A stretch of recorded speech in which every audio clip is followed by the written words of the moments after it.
Let's take a look at another kind of task here. This task is center portrait placement. Let's see what this means. All right, so I'm going to book this task for page 36. So that means I'm going to put a dash, my initials, and then I'm going to make it blue. This way everybody knows that I am working on this particular task, so nobody else is going to try to do it at the same time I'm doing it. They'll also know that I'm working on page 36 right now, so maybe it'll help them to not mess with it. So let's take a look really quick at how to do this work. Coming over here, we see this is page 36 over here. We have Marco, we have Parker, and we have Rhea. Now, all three students here have their heads in different positions, and they're at different places in the shot. So Parker and Rhea are a little bit more forward in the shot. Marco's a little bit further back in the shot. What we want to do is make sure that they're consistent on the page and on the spread. So when we are doing portrait centering, what we want to make sure is we don't need to make it consistent across the entire book. We just need to make sure that everybody who shares a spread, so that would include Angelina over here, has a similar size and positioning. The way we're going to do that is by clicking on the portrait right here, going over to our quick menu over here in the top right, and then the very top button here that spans both of these columns right here says crop and edit. I'm going to click on that guy, and now I see this picture of Marco right here.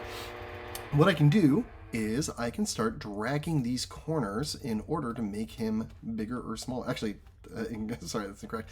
What I'm going to do is I'm going to drag these inward, and what we're going to see here is a better representation of the frame, the one that we saw over here.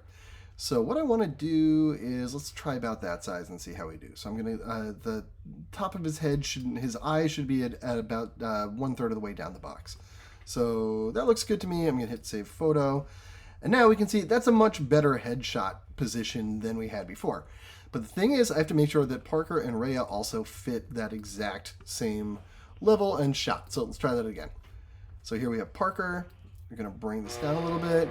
We're going to make sure that Parker's eyes are about 2/3 of the way down, or 1/3 of the way down.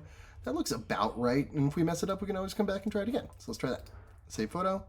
Looks pretty good. Maybe slightly too zoomed in. Let me try that again. So here, I'm going to actually zoom out like that. Recenter my box. Try one more time and see how that looks compared to Marco. Save photo. That looks better.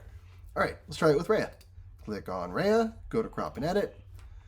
Now Rhea, we are going to make this box right. Let's shrink down. Let's do about that. And you're going to have to move the box around because kids are in different positions in the portrait.